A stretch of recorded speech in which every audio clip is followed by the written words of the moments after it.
బైబిల్లో నుంచి యోవేలు గ్రంథము 2వ అధ్యాయం. యోవేలు గ్రంథము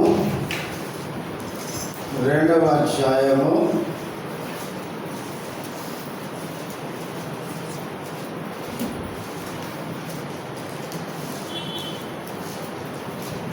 18వ వచనం నుంచి 27వ వచనం వరకు మార్చి చదువుకుందాం. యోవేలు గ్రంథము 2వ అధ్యాయము 18 నుంచి 27వ వచనం వరకు మార్చి చదువుకుందాం. అప్పుడు యెహోవా తన దేశమును బట్టి రోషం పూని తన జనుల ఎడల జాలి చేసుకొనెను.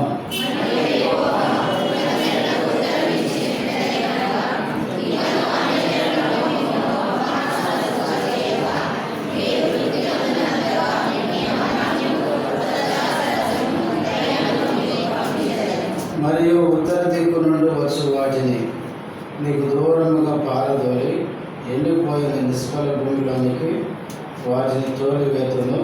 అవి గొప్ప కార్యములు చేసిన కనుక వాటి మొదటి భాగమును తూర్పు సముద్రంలోనికి, వెనుకటి భాగమును పడమటి సముద్రంలోనికి పడగొట్టుదును. అక్కడ వాటి దుర్గంధం లేచును, అవి కుళ్ళు వాసన కొట్టును.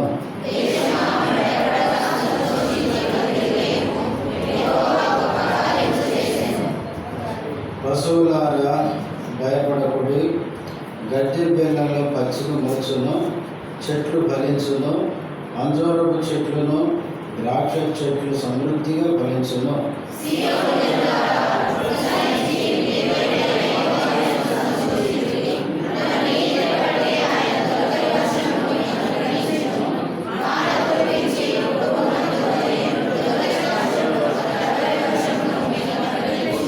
కొట్లు ధాన్యంతో నిండును, క్రొత్త ద్రాక్ష రసమును క్రొత్త తైలమును గానులకు పైగా కొని పారును.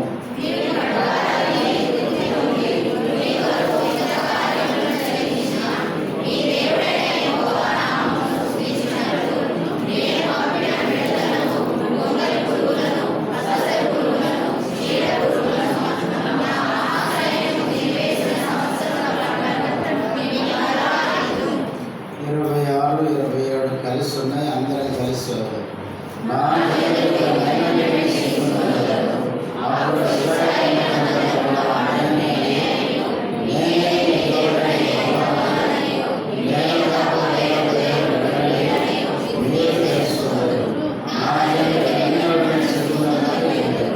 ప్రార్థన చేసుకుందాం.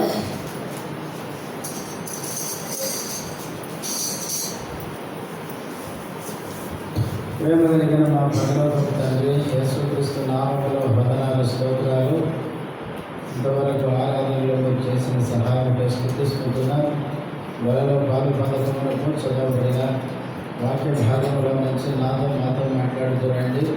మీరు మాట్లాడే దేవుడు, మీ స్వరాన్ని వినే చెవులు మాకు దయచేయండి. మీ దాసుడు బలహీనుడు బలపరచును, మీ మహిమ కొరకు వాడుతున్నాను. మీరే చివరి వరకు సహాయపడి మేము తెచ్చుకోమని యేసుక్రీస్తు నామములో స్తుతించి ప్రార్థిస్తున్నాము తండ్రి. ఆమేన్.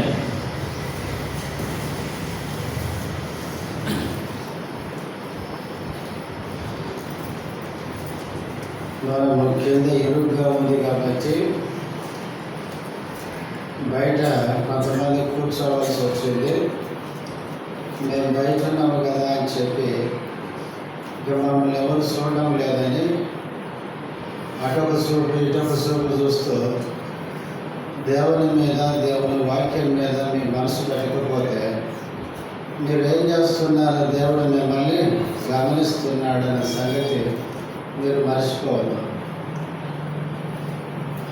దేవుడు మన మధ్యలో ఉన్నాడు.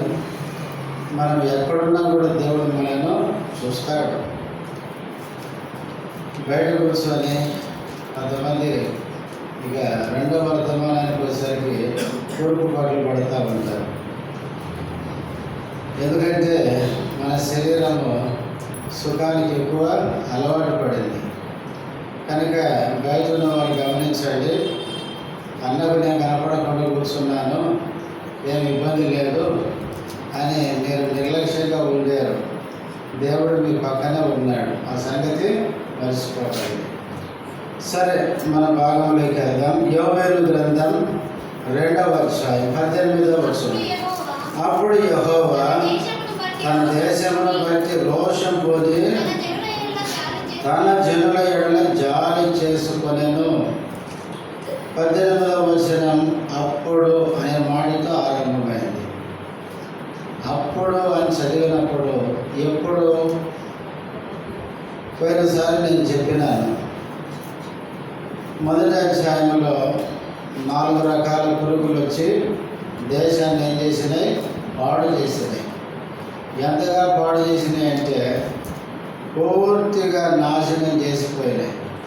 ఒకదానికి ఒకటి వచ్చి నాశనం చేసి మిగిలిస్తే తర్వాత వచ్చి అవి వచ్చి మిగతావి పాడు చేసినాయి. ఆ విధంగా దేశమంతా పాడు చేసిపోయినాయి.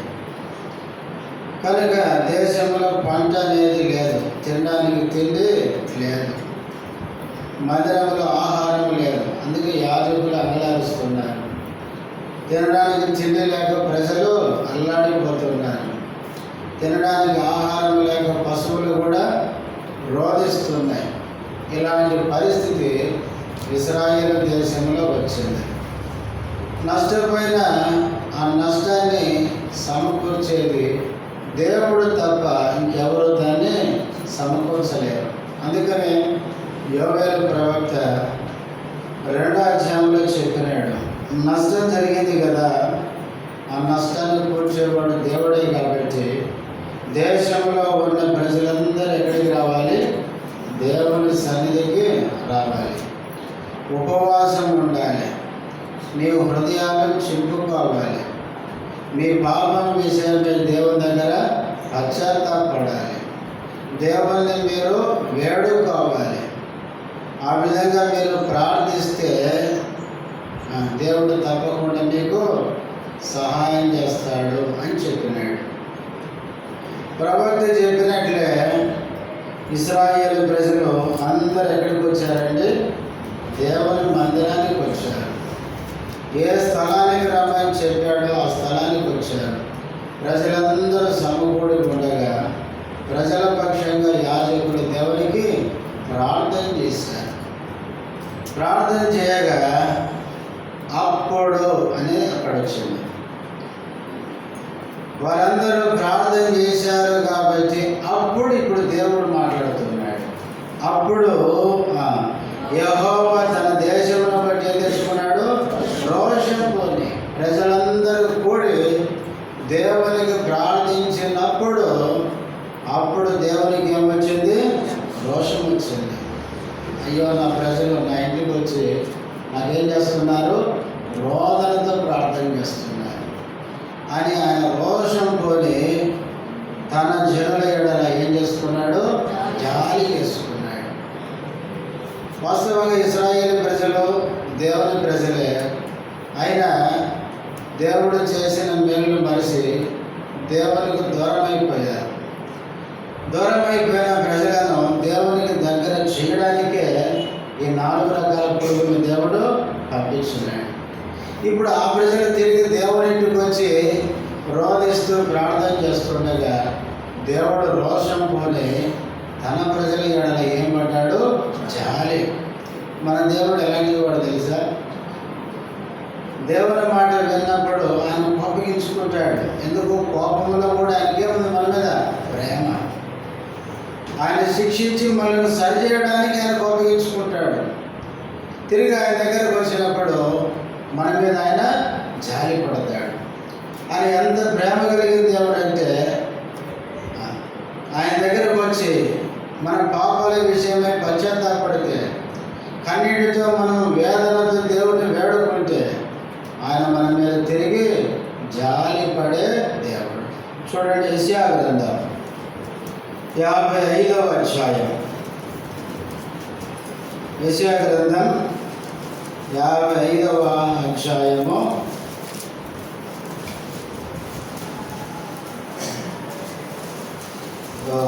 7వ వచనం. భక్తిహీనులు తమ మార్గమును విడవవలెను,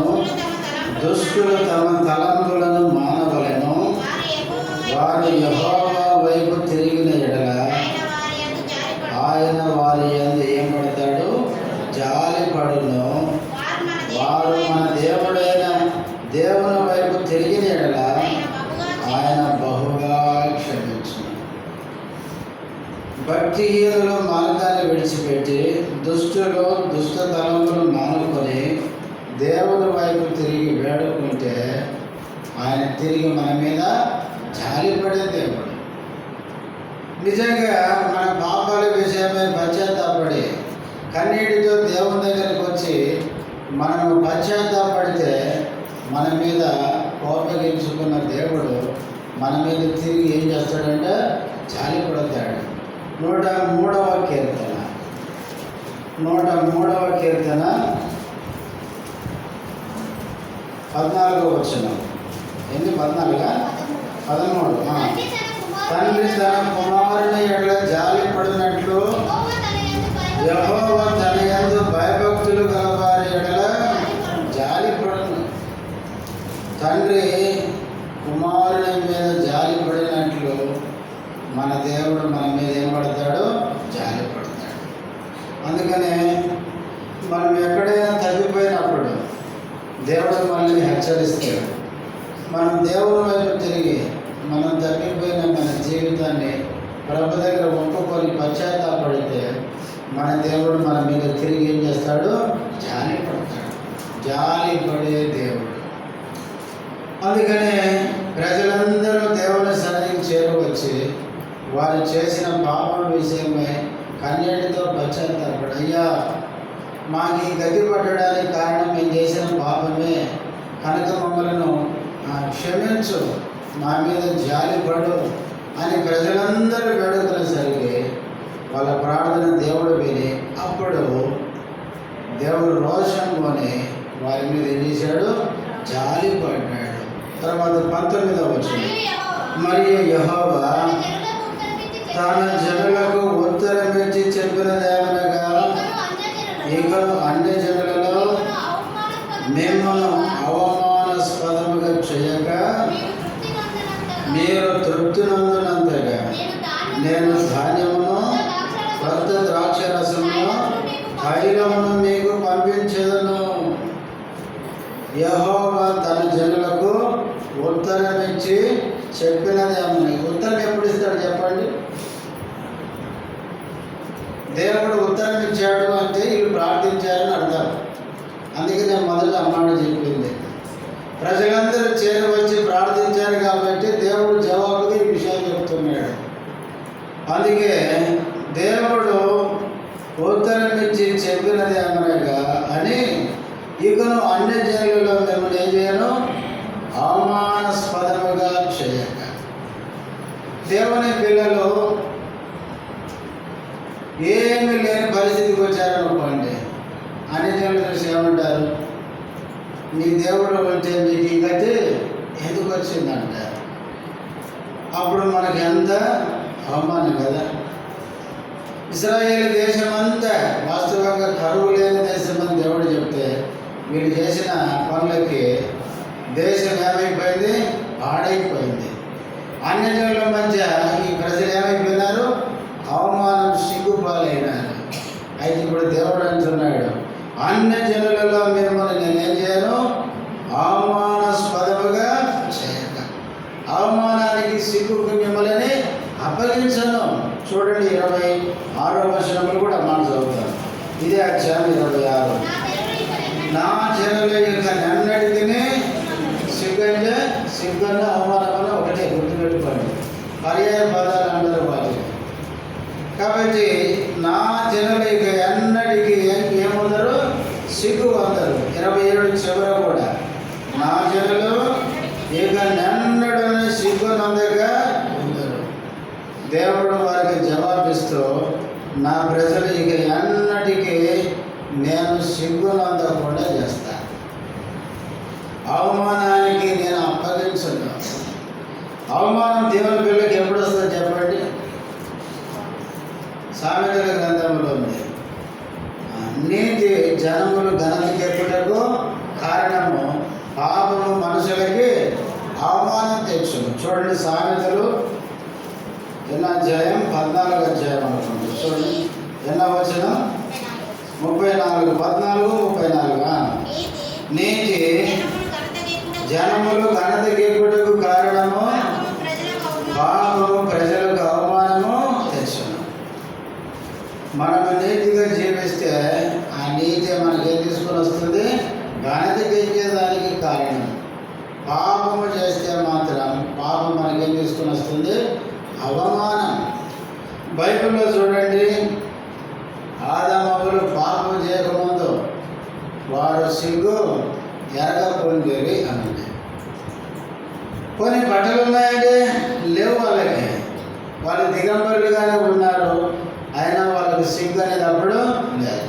ఎప్పుడైతే ఆ పండు తిని దేవుని మాటను అతిక్రమించి పాపం చేశారో అక్కడ బైబిల్ చదువుతారు, వారు సిగ్గుపడి ఏం చేశారు? చెట్ల చాటుకు పోయి దాక్కుంటారు. మానవుడు చేసే పాపాన్ని బట్టి మానవునికి ఏమొస్తుందండి? సిగ్గు. మానవుడు పాపం చేస్తే సిగ్గు, అవమానాన్ని తెచ్చుకుంటాడు.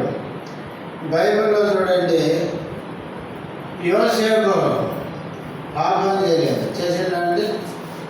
పోతీఫరు భార్య ఉట్టి నిందేసింది, కానీ ఆయనకు భయం లేదు, మనసు ఆయనకు ఏమీ అనిపిస్తలేదు. ఎందుకంటే చెయ్యండి నాకెందుకు టెన్షన్ అని ఆయన ఉట్టి పుణ్యానికి ఆ చెరసాలు వేసి చెరసాలకు పోయినాడు.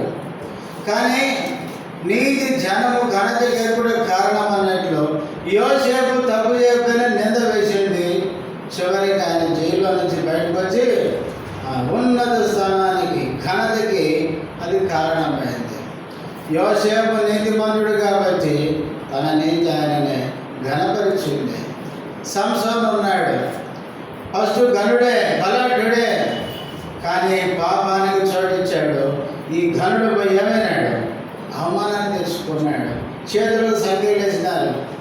బలాఢ్యుడు, నేను సంసోను అంటే సిగ్గు కదా, బలాఢ్యుడైంది చేతులకు సంఖ్యలు వేసి బంధించాడంటే ఎంత సిగ్గు. అది కూడా తీసుకెళ్ళి ఎక్కడ కట్టేశారు? దాగోను గుడిలో, అన్ని దేవతల గుడిలో కట్టేసినారు. ఇంకెంత సిగ్గు. కళ్ళు పీకేసినారు, తిరగలి తిరిగించినారు, అందరూ నవ్వుతున్నారు. మనల్ని ఇబ్బంది పెట్టిన సంసోను మన చేతికి చిక్కిపోయినాడని నవ్వుకుంటుంటే ఎంత అవమానం. పిల్లరా, పాపం అనేది అవమానాన్ని తీసుకొని వస్తుంది. నువ్వు ఎవరైనా సరే దేవుని నమ్మినానని చెప్పి పాపాలు చేసుకుంటా పోతే నీ పాపం నీకు అందరి ఎదురు తలదించుకునేటట్టు చేస్తుంది. నిజంగా నువ్వు యథార్థంగా దేవుని కొరకు భక్తిగా జీవిస్తే ఎవరినన్నా కూడా మనం భయపడాల్సిన పని లేదు. ఎందుకంటే మన మనసాక్షి మనకు తెలుసు. నువ్వు చేసేది కరెక్టే అని నీ మనసాక్షి అంటున్నప్పుడు నువ్వు భయపడాల్సిన పనే లేదు. కాబట్టి పిల్లరా, ఇక్కడ ఇశ్రాయేలు ప్రజలకు దేవుడు జవాబిస్తూ ఏమన్నాడంటే, మిమ్మల్ని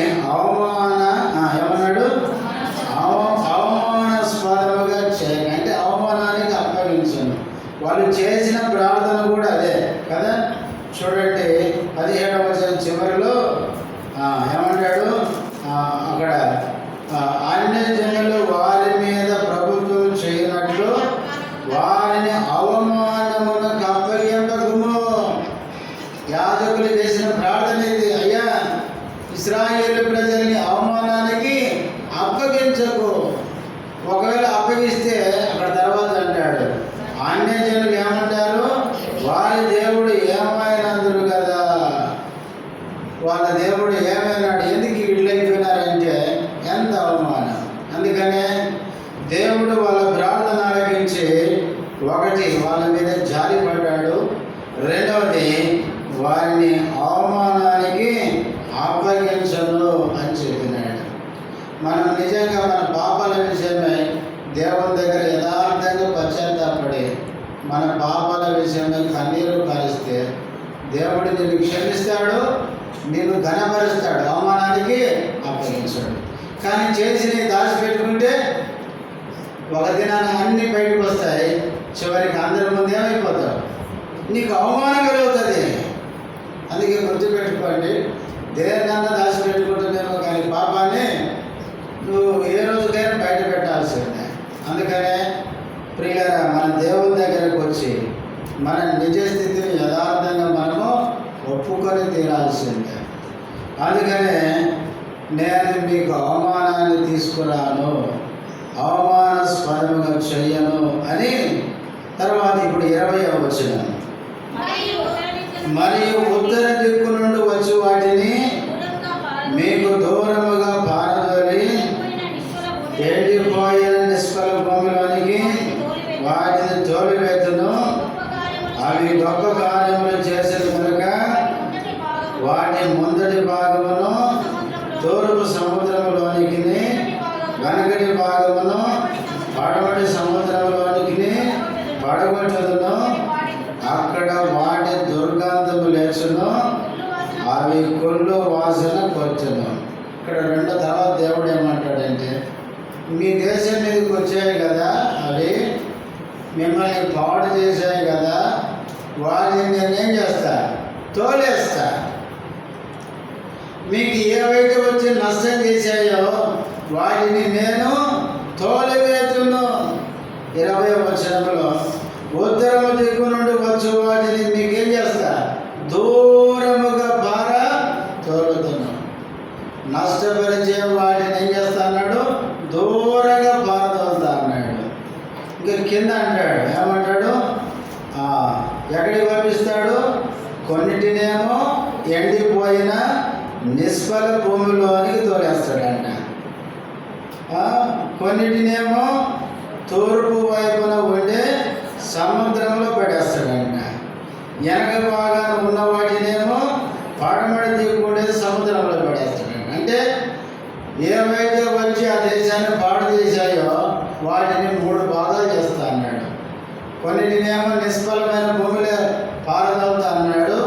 ముందున్న వాటిని ముందున్న సముద్రంలో, వెనకున్న వాటిని పడమటి సముద్రంలో పడేస్తే అక్కడ అవి కంపు పడతాయి. అంటే దేవుడు ఏం చెప్తున్నాడంటే, ఏవైతే మీకు హాని నష్టం చేశాయో వాటన్నిటినీ నేనే ఏం చేస్తా, వాటిని తోలేస్తా. మనము దేవుని వైపు తిరిగి మన పాపం విషయమై పశ్చాత్తాపడితే మనకు కలిగిన నష్టాన్ని ఏం చేస్తాడు, దేవుడు నష్టం చేయకుండా తోలేస్తాడు. చాలాసార్లు మనం నష్టపోవడానికి కారణం ఏంటంటే, చేసిన వాటిని దేవుని దగ్గర సరి చేసుకోకపోవడమే. మనము పాపము చేసి దేవుని దగ్గరకు వచ్చి సరి చేసుకోకపోతున్నామంటే అర్థం ఏంటంటే, నాకు వచ్చిన కీడు నా దగ్గరే ఉంది ప్రభు అంటున్నామని అర్థం. చాలామంది ఏం చేస్తారు, అట్లా ఉంచుకుంటూ చేస్తారు, అట్లా ఉంచుకుంటూ చేస్తారు, అట్లా ఎన్ని రోజులే నష్టపోతూనే ఉంటారు. కానీ సరి చేసుకోవడానికి మనసు రాదు. ఎన్ని రోజులైనా నేను నష్టపోయినా పర్లేదు, కానీ నేనైతే ఇక నీ వైపు తిరగను, ఒప్పుకోను, సరి చేసుకోను. దేవుని వైపు తిరిగితే దేవుడు నీ మీద ఒకటి జాలి పడతాడు. దేవుని వైపు తిరిగితే దేవుడు నేను క్షమించి నీకు అవమానాన్ని రాకుండా చేస్తాడు. దేవుని వైపు తిరిగి పశ్చాత్తాపడితే ఏదైతే నీకు నష్టం కీడు చేసిందో దాన్ని నేను దేవుడు ఏం చేస్తాడు, దూరం చేస్తాడు. ఇది 3వది. 4వది చూడండి, 21వ వచనం, దేశమా భయపడక గంతులు వేయము చాలమ్మా. 22వ వచనం, పశువులారా భయపడబడి గడ్డి పిల్లలో పచ్చిక మొలుచును, చెట్లు ఫలించు కొద్దిగా. ఇప్పుడు 23, సియోను జనులారా ఉత్సహించి మీ దేవుడైన యెహోవా యందు సంతోషించుడు చాలమ్మా. 21లో దేవుడు దేశమా అని దేశంతో మాట్లాడుతున్నాడు. 22లో పశువులారా అని పశువులతో మాట్లాడుతున్నాడు. 23లో సియోను జనులారా జనాలతో మాట్లాడుతున్నాడు. దేశంతోనూ పశువులతోనూ ప్రజలతో మాట్లాడుతున్నాడు. ఎందుకంటే దేశము నాశనమైంది, పశువులకు ఆహారం లేక ఒకటాధ్యాయంలో అవి దేవునికి మూలుగుతూ మొరపెడుతున్నాయి. తర్వాత ప్రజలు కూడా సంతోషంలో ఏడుస్తున్నారు.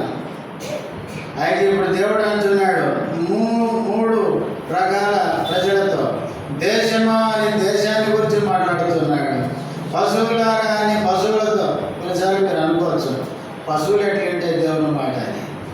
మీరు గుర్తుపెట్టుకుంటే దేవుడు సృష్టిలో అన్నిటితో మాట్లాడతాడు. అందుకే ఆకాశమా ఆలకించని ఆకాశంతో దేవుడు మాట్లాడు, భూమితో మాట్లాడతాడు.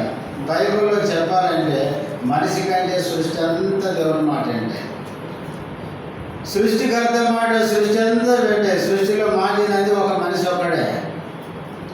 యోనా అనే ఒక వ్యక్తిని దేవుని మాట వినడానికి సరిచేయడానికి యోనా గ్రంథం 1 తుఫాను ఉపయోగించుకున్నాడు, 2 తిమింగలాన్ని ఉపయోగించుకున్నాడు, 3 స్వర చెట్లు ఉపయోగించాడు, 4 పురుగులు. ఈ 4 మార్చినాయి కానీ ఈయన ఏమిటలేడు. ఈ రోజుల్లో దేవునికి ఇబ్బంది నువ్వు నేనే. మనమే దేవుని మాట విన్నాం. తూర్పు తిరగరా అంటే పడమటి తిరుగుతాం, తూర్పుకు బయలుదేరి పడమటికి పోతాం. అంటే దేవునికి ఉల్టా తిరిగేది మనమే. ఒకవేళ సృష్టి తిరిగితే ఒకరోజు పడమర సూర్యుడు ఉదయించాడు అనుకోండి, లేదంగా నేమది చెప్పండి, ఇంకా మనం గుడ్డలు గుడుకుంటే ఏదైపోతుందో బాబు ఏది చెట్టయిపోయిందని రోజు ఈ పక్క పొడిచే పొద్దు ఈ పక్క పొడిచింది అనుకోండి, చాలా కష్టమైంది. సృష్టి అంతా దేవుని మాటకి ఉల్టా తిరిగితే మన పని ఉల్టా అయిపోద్ది.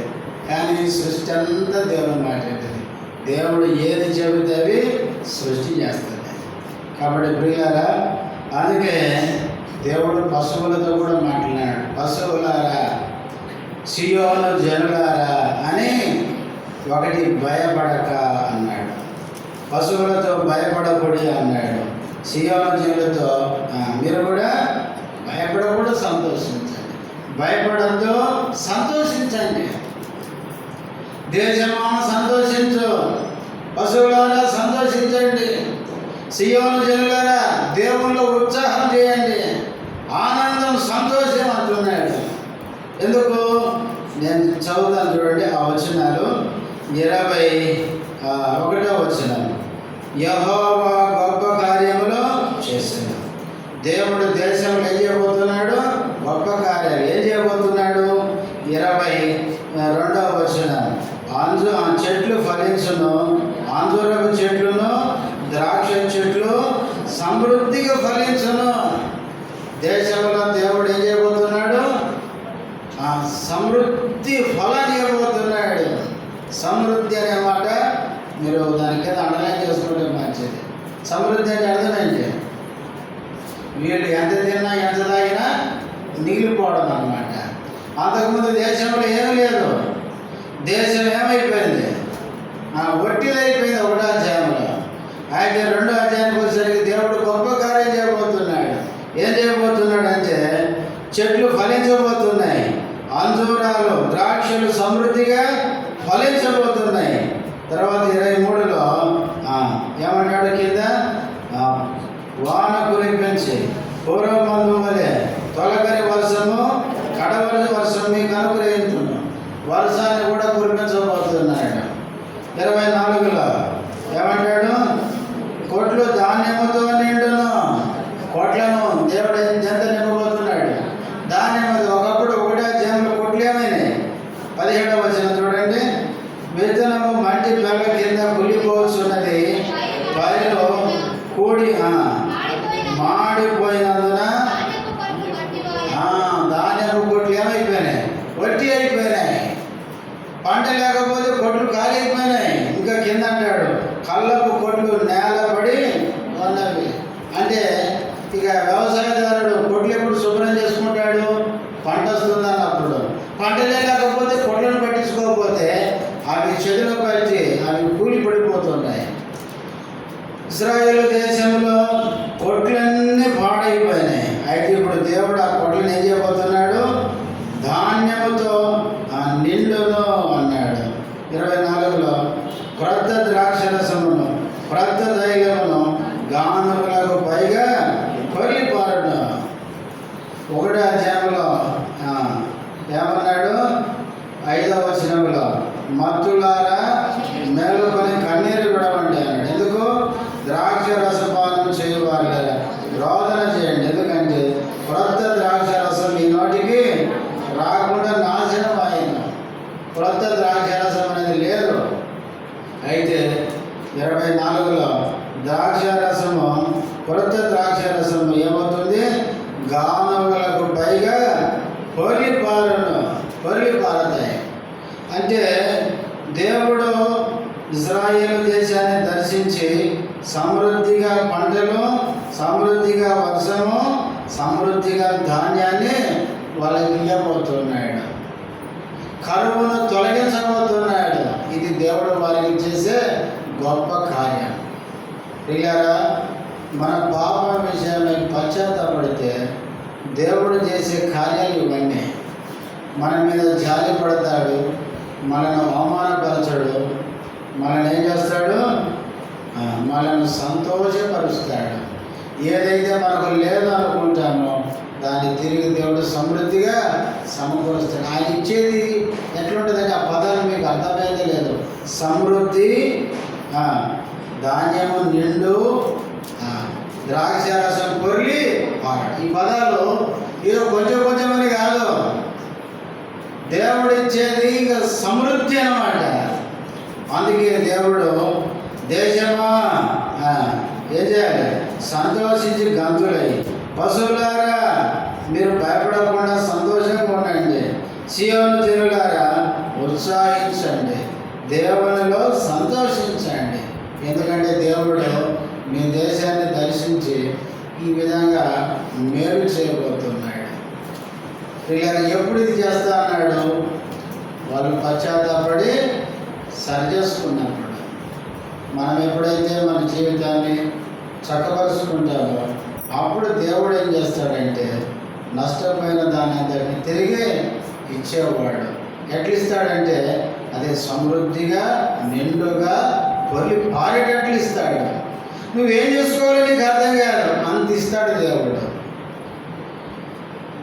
ఆ తర్వాత ఇదే యోవేలు గ్రంథం 2వ అధ్యాయం 27వ వచనం. ఇక్కడ కూడా అప్పుడు అనే పదం వచ్చింది. అప్పుడు అంటే ఇప్పుడు నేను చెప్పాను చూడండి, దేవుడు జాలిపడి వారిని అవమానానికి అప్పగించక నష్టపోయినంత దేవుడు వారికి సమృద్ధిగా ఇచ్చి సంతోషంగా వాళ్ళు ఉన్నప్పుడు, అప్పుడు ఇశ్రాయేళ్ల మధ్య నున్నవాడను నేనే అనియో, నేనే మీ దేవుడనైన యెహోవాననియో, నేను తప్ప వేరొక దేవుడును లేడనియో చాలా ఇది తెలుసుకుంటారంట. ఎప్పుడు? ఇప్పుడు దాకా నేను చెప్పాను చూడండి. అప్పుడు వాళ్ళ దేశంలో కరువు అనేది పోయి అన్ని సమృద్ధిగా వాళ్ళకి కలిగి కడుపులో తిని సంతోషం ఉన్నప్పుడు వాళ్ళు తెలుసుకుంటారంట ఏమని? ఇశ్రాయేలు మధ్య ఉన్నవాడను నేనే అని. అంటే దేవుడే వాళ్ళ మధ్యలో ఉండి ఇదంతా ఆయన జరిగించాడండి. దేవుడే లేకపోతే వాళ్ళ బతుకు మొదటి అధ్యాయమే. ప్రియులారా, మన జీవితంలో ఏదైనా సమృద్ధి మనకు ఉంది అంటే అర్థం ఏంటంటే దానికి కారణం దేవుడే. దేవుడే మనతో ఉన్నాడు, దేవుడు మనకి ఇస్తున్నాడు. అది మనం మర్చిపోవద్దు. అందుకే దేవుడు వారి మధ్యలో ఉండి దేవుడే వారికి ఇదంతా చేశాడని వాళ్ళు తెలుసుకుంటారంట. దేవుడు అదంతా చేశాడని తెలిసినప్పుడు వాళ్ళు ఏం చేయాలి? ఇప్పుడు 25వ వచనం. మీరు కడుపున తిని తృప్తి పొంది మీ కొరకు వింత కార్యములను జరిగించిన మీ దేవుడైన యెహోవా నామమును, ఇప్పుడు ఇదంతా దేవుడే మా మధ్యలో ఉండి జరిగించాడని తెలుసుకుంటే వీళ్ళేం చేయాలి? కడుపు నిండా తిని బాగా తృప్తి పొంది కాళ్ళు చాపుకొని దేవుడిని మర్చిపోవాలి. మళ్ళా చాలాసార్లు మనం అంతే. చాలాసార్లు ఏమైందంటే ఏమి లేనప్పుడేమో దేవుడు గుర్తుకొస్తాడు, అన్ని వచ్చినప్పుడేమో మళ్ళీ ఏమైంది అవసరం దీనిదిగా అనుకుంటాం. దేవుడు ఏమంటున్నాడు అంటే మీరు గుర్తుపెట్టుకోవాలి, మీరు ఇంత కన్నీరు పడి ఏడుస్తున్నారు కదా, మీ మీద నాకు జాలి వస్తుంది, మిమ్మల్ని ఇక అవమానానికి అప్పగించను, మీరు సంతోషించండి, ఎందుకంటే నేను మీకు అన్నీ ఇవ్వబోతున్నాను. అయితే ఇవన్నీ మీరు పొందినప్పుడు, మీరు సంతోషంగా ఉన్నప్పుడు, అన్ని గడపాలు తింటున్నప్పుడు అవన్నీ కలిగింది నన్ను బట్టే. నేను మీ మధ్యలో ఉన్నాను కాబట్టి, నేను అన్ని ఇచ్చాను కాబట్టి మీకు ఈ సంతోషం, ఆనందం కలిగింది. కాబట్టి అవన్నీ తిని సంతోషంగా ఉండి మళ్ళీ నన్ను మర్చిపోవద్దు. ఏం చేయాలి? గడపాలు తిని ఈ వింత కార్యాలు జరిగించండి. నిజంగా ఇది వింతనా కాదా? ఇప్పుడు చూడండి, నిన్నటి వరకు కరువు ఉంది, ఈరోజు సడన్గా కడుపు నిండి ఆనందం దొరికింది అనుకోండి, ఎట్లుంటో చెప్పండి. అది ఎంత వింత కార్యం. ఒకటో అధ్యాయం నేను చెప్పాను ఇంతకుముందే, వాళ్ళకి ఎంత కరువు అంటే ఉన్న పంటంతా 4 పురుగులు తినేసినాయి. మళ్ళీ వ్యవసాయదారులు దుక్కు తిని విత్తనం వేస్తే గడ్డల కింద అవేమైనాయి, కులిపోయినాయి. అంటే అర్థం ఏంటి? మళ్ళీ పంట వస్తుందన్న నిరీక్షణ వాళ్ళకి లేదు. వాళ్ళకి ఆహారం దొరుకుతుంది అన్న నమ్మకం వాళ్ళకి లేదు. దేవుడు వాళ్ళకి ఇస్తే తప్ప వాళ్ళ సమస్య తీరేటట్లు లేదు. అట్లాంటి పరిస్థితుల్లో దేవుడు వాళ్ళకి సమృద్ధి పండించినాడు.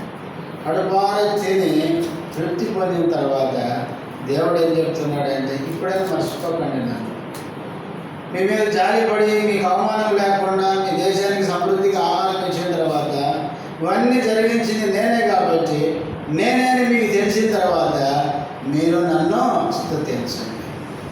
కానీ ఈ దినాల్లో అన్నీ తింటాం, తాగుతాం, మళ్ళీ దేవుని స్తుతించడం అంటే నాకు నోరు వస్తలేదంట. ఎంత విచారం కదా. ఈరోజు పీల్చుకునే గాలి దేవుందే, తినే తిండి దేవుందే, కట్టుకునే బట్టలు దేవుందే. మందిరానికి వచ్చి ఆరాధన చేయమంటే ఏమరా చెప్పండి, నోరు వస్తుంది. ఏం చేయాలి చెప్పండి? ఎంత కృతజ్ఞత లేని వారు ప్రియులారా. దేవుడు మన జీవితంలో ఏది చేస్తాడో దాన్ని బట్టి సంతోషంతో దేవుని ఏం చేయాలి? స్తుతించాలి. దేవుని దుఃఖపెట్టే విషయాలు ఒకటి ఏంటంటే, దేవుడిచ్చిన అన్నీ అనుభవించి దేవునికి కృతజ్ఞత చెల్లించకపోవడమే దేవుని దుఃఖం పెట్టడం అని ఒక దైవజనుడు అన్నాడు. కనుక దేవుడు చేసినవి మనం అనుభవించిన తర్వాత మన దేవునికి కృతజ్ఞత చెల్లించాలి. దేవుడు మన నుంచి కోరుకునేది అదే. చాలామంది ఏం చేస్తారు చెప్పండి? ఏమి లేనప్పుడేమో దేవునికి ప్రార్థన చేస్తారు, అన్ని ఇచ్చినప్పుడు దేవునికి దూరం అయిపోతారు. ఒకసారి మీకు చెప్పాను అనుకుంటా, మా సిస్టరు సేవకుని దగ్గరికి వచ్చింది. అన్న నా కోసం ప్రార్థన చేయన్న అంటే ఆయన అడిగినాడు, ఏమని చేయాలక్క అంటే, నాకు బతకడానికి పోషణ ఏమి లేదన్నా, ఏదైనా దేవుడు బలిస్తే ఆ బలిని మేపుకొని పాలు పిండుకొని అమ్ముకొని నా కుటుంబాన్ని ఏం చేస్తా, పోషించుకుంటానన్న. ప్రార్థన చేయంటే ఈయన భార్యను ప్రార్థన చేసినాడు. ప్రార్థన చేస్తే దేవుడు ఏం చేసినాడు, ఆమెకు లోన్లో 2 బర్రెలు ఇచ్చాడంట. ఇస్తే ఆ 2 బర్రెలు తీసుకున్న తర్వాత ఈమె మందిరానికి మానేసింది. సేవకుడు 1 వారం చూసినాడు, 2 వారాలు చూసినాడు, ఈమె వస్తలేదని చెప్పి దర్శించడానికి ఇంటికి పోతే ఆమె బర్రెల దగ్గర ఉంది. ఈయన ఇంటికాడ కూర్చుంటే బర్రెల దగ్గర ఆమె కూర్చుంది. తర్వాత ఈయన బర్రెల దగ్గరికి పోయి, ఏమక్క మందిరానికి వస్తలేవు అంటే, నీకు కనపడతలేదా, ఈ బర్రెలతో సరిపోయింది అంటున్నాక. ఎంత సరిపోయిందంటే బర్రెలతో సరిపోయిందంట. మరి ఏందాక నీ బాధ అంటే, ఏం లేదన్న, నాకు దేవుడు 2 బర్రెలు ఇచ్చాడు, వీటికి తిండి తెచ్చి పెట్టడం, పాలు ఇస్తే పిండుకోవడం, అమ్ముకోవడం, డబ్బులు చేసుకోవడం, ఇదే సరిపోయింది నాకు. నేను మందిరానికి వీలైతే వస్తా అంటుందంట. ఇంకెప్పుడు వీలైంది? ఈ సేవకుడు ఏం చేశాడంటే, సరే నేను ప్రార్థన చేసిపోతానని చెప్పి ఈ సేవకుడు ప్రార్థన చేశాడంటే, ఏమని, ప్రభా ఈమెకి బతుకు తెరువు లేనప్పుడు, ఈమెకి బతుకు తెరువు కావాలని ప్రార్థన చేస్తే 2 బర్రెలు ఇచ్చావు. మరి అయితే ఈ బర్రెలు ఇచ్చిన తర్వాత మందిరానికి రావడానికి ఇంకొక టైం లేదు. మరి ఈ బర్రెల సంగతి నువ్వే చూసుకోవాలంట. ఈ బర్రెల సంగతి నువ్వే చూసుకోవాలి ప్రార్థన చేసాక ఇంటికి వెళ్ళిపోయినాడు. వెళ్ళిపోయిన తర్వాత ఆ రోజు సాయంత్రమే ఒక బర్రె అడ్డం పడింది. ఒక బర్రె అడ్డం పడి లేస్తలేదు, తిండి తింటలేదు, నీళ్ళు తాగుతలేదు. ఇప్పుడు ఏమైంది? మీరు దేవతోటి మందిరం కాడికి వచ్చిందంట. అన్నయ్య అని తలుపు కొడితే ఏమక్క అంటే, నా బర్రె అడ్డం పడింది అన్నయ్య, మరి ఇప్పుడు నేనేం చేయాలి? బర్రె లేస్తేనేమో నువ్వు రావు, బర్రె లేస్తే నువ్వు రావు, బర్రె అడ్డం పడితేనే మందిరానికి వస్తాం. అందుకనే దేవుడు అట్లా చేసిండు అక్క అంటే, నా బుద్ధి గడ్డి తిన్నదండి. ఇక నేను మందిరాన్ని అన్నాడు మర్చిపోను. అప్పుడు చెప్పిండంట, చూడమ్మా, దేవుడు మనకి ఏది ఇచ్చినా కూడా ఇచ్చేది ముఖ్యం కాదు. అందుకే బైబిల్లో దేవుడు మనకి ఇచ్చిన ఆశీర్వాదాలను పట్టుకొని ఆశీర్వాదాలను బట్టి దేవునికి దూరం కావద్దు.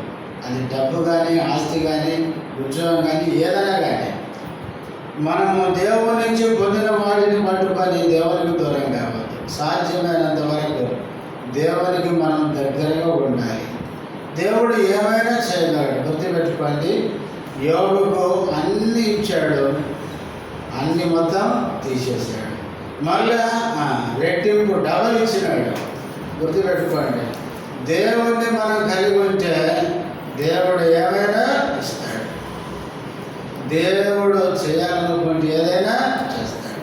కానీ మనం ఏం చేస్తామంటే దేవుడి నుంచి పొందిన తర్వాతనే దేవునికి ఏమైతే దూరమై చివరికి ఉన్నది పాడు చేసుకునే పరిస్థితి తెలుసుకుంటాం. కనుక ఇశ్రాయేలు ప్రజలతో దేవుడు మాట్లాడుతూ, మీరు ప్రార్థన చేస్తే మీ మీద ఇప్పుడు నేను జాలి పడుతున్నాను అన్నాడు. మొదటిది. రెండవది, మిమ్మల్ని అన్యజనుల మధ్యలో అవమానానికి అప్పగించను అన్నాడు. మూడవది, ఇప్పుడు మీరు భయపడకండి, సంతోషించండి అన్నాడు. నాలుగవది, మీకు సమృద్ధి ఏమిస్తాను? పంటలను ఇస్తాడు. సమృద్ధి, ఎంత సమృద్ధి అంటే మీరు సమకూర్చుకోవడానికే కష్టం. అంత ధాన్యాన్ని, ద్రాక్ష రసాన్ని, పంటని సమృద్ధిగా ఇస్తాను అన్నాడు. ఇదేనది నాలుగవది. ఇచ్చిన తర్వాత అది ఇచ్చింది ఎవరైనా తెలుసుకుంటారు? నేనే ఇచ్చాను తెలుసుకుంటారు. మరి నేనే ఇచ్చానని తెలుసుకున్నప్పుడు మీరేం చేయాలి?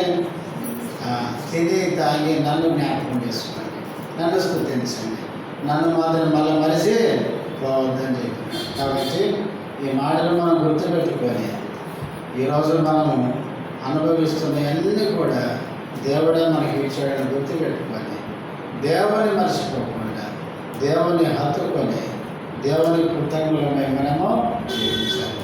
దేవుణ్ణి ఎప్పుడైతే మర్చిపోతామో అప్పుడే మన జీవితంలో అన్ని నష్టాలు వస్తాయి. కాబట్టి ఇశ్రాయేలు ప్రజలకు చెప్పిన ఆ మాటలు ఈరోజు మనతో కూడా చెప్తున్నాడు. మనం ఎప్పుడు దేవుణ్ణి మర్చిపోవద్దు. దేవుణ్ణి మర్చిపోతే మనకే నష్టం. మోకరించండి, ప్రార్థన చేసుకుందాం.